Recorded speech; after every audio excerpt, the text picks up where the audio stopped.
We're once again joined by Tim Sullivan, CEO of New Jersey Economic Development Authority. Good to see you, Tim. Hey, Steve. How are you? Great to be here. Great to be with you. Listen, let's jump right into this. The role of the EDA. Remind folks as we put the website up what the role of the EDA is.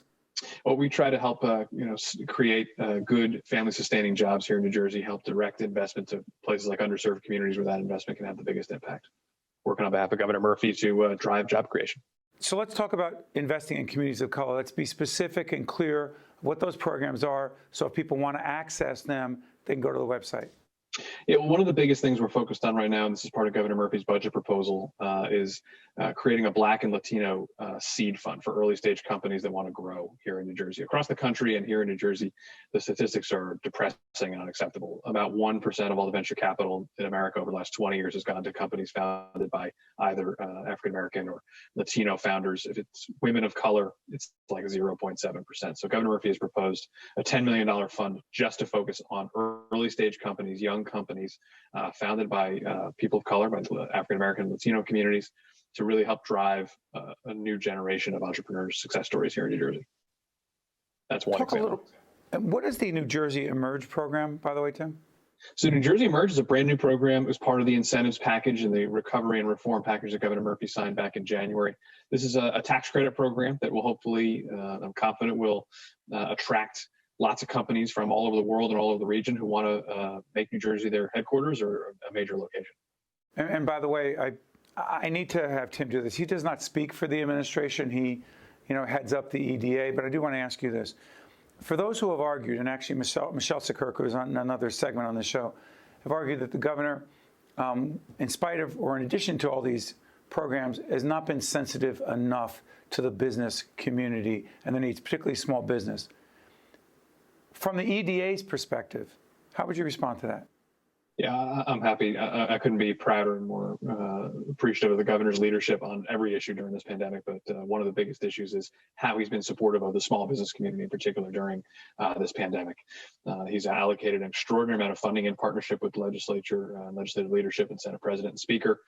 EDA has been responsible for a little bit more than $600 million of grant funding to support small businesses. The number of different programs we stood up has been extraordinary, and I think the governor's done exactly what is in the long-term interest of both the business community and the state at large, which is focus on public health, focus on the data, and the economy can only heal when public health heals.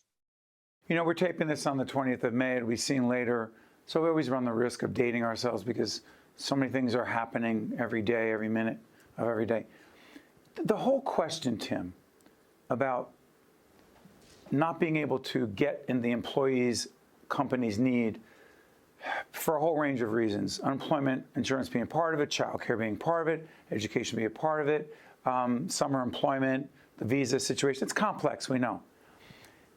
That's not the specific role of the EDA, but how do you take that into account when you're trying to be so supportive of businesses and some of them say they're struggling to get employees? Well, I'm optimistic that part of this is a sort of a timing challenge as the economy is kind of opening up all at once here in New Jersey and around the country. A lot of people looking for work at the same time, a lot of companies looking for people at the same time, that's good for employees, for the workers, because that means they're going to have choices.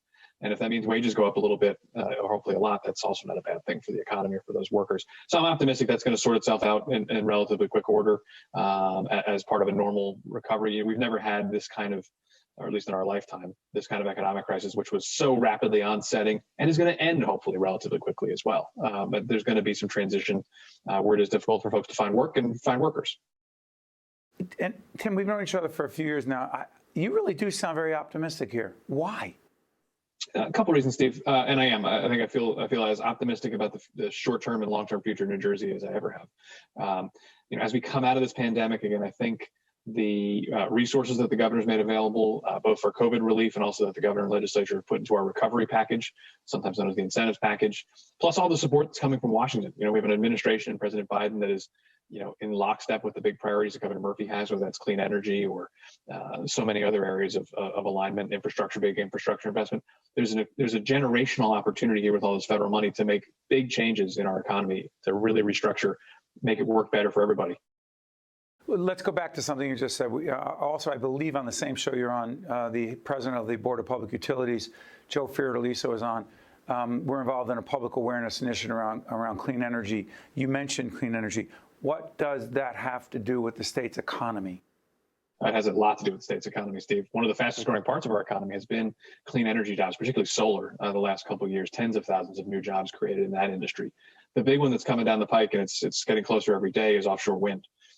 We think that's another tens of thousands of jobs kind of opportunity all throughout the state, with a pretty heavy focus and concentration in South Jersey, places like Salem County, Cumberland County, Gloucester County, where Burlington County, where there's real need for that kind of job creation and job growth. Extraordinary numbers of jobs around installing and constructing these facilities, going to be all good union jobs, as well as maintenance, operations and maintenance, manufacturing, assembly, and then of course, R&D and all the professional services of the company. It's a brand new industry, and New Jersey is really poised to be the capital of American offshore wind. Go back to something else real quick in the time we have left. The EDA is actually supportive of an initiative we're involved in around innovation, right? New Jersey being called the innovation state, et cetera. But when it comes to film and television, is it innovative to be expanding and looking to secure? Is that innovation for the EDA and others to look to have more film and television industry activities in the state? Or is that the way it's supposed to be? Well, I'd say, film, television, and digital media, which is the tax credit program we have, it's all three. Talk about innovation, that whole new world. Are in the center of innovation. So, I still watch most of my television and media through the kind of the traditional channels, but a lot of, whether it's YouTube or TikTok or various different platforms, there's so much innovation happening in media. It's not either or. Exactly, and we want all of it. We're pretty competitive people, and the governor's leading the charge of being competitive for New Jersey, wanting to, be the East Coast capital of, if not the national capital of film, television, and digital media. And we think with this tax credit program and a significant amount of interest from studios and building big facilities potentially here in New Jersey, we have a shot to be a really strong player there. Tim Sullivan is the head of the New Jersey Economic Development Authority. Their website has been up throughout this entire segment. If you want to find out more about what they're doing, that's the place to go. Tim, we thank you for joining us and wish you all the best. Thank you so much for having me, Steve. Great seeing you. You got it. I'm Steve Adubato. That's Tim Sullivan. We thank you so much for watching. We'll see you next time. State of Affairs with Steve Adubato is a production of the Caucus Educational Corporation. Funding has been provided by Holy Name Medical Center, Choose New Jersey, IBEW Local 102, the Turrell Fund, supporting Reimagine Childcare, New Jersey Sharing Network, Summit Health, Eastern Atlantic States Regional Council of Carpenters, Berkeley College, and by Fedway Associates, Inc. Promotional support provided by AM 970 The Answer, and by NorthJersey.com and Local IQ, part of the USA Today network. New Jersey's early educators and childcare providers are more than twice as likely to live below the poverty line versus the general workforce. Reimagine Childcare, formed by a coalition in New Jersey, is dedicated to improving accessibility, affordability, and quality of childcare and reimagining the way we support these essential providers. Learn more by visiting reimaginechildcare.org.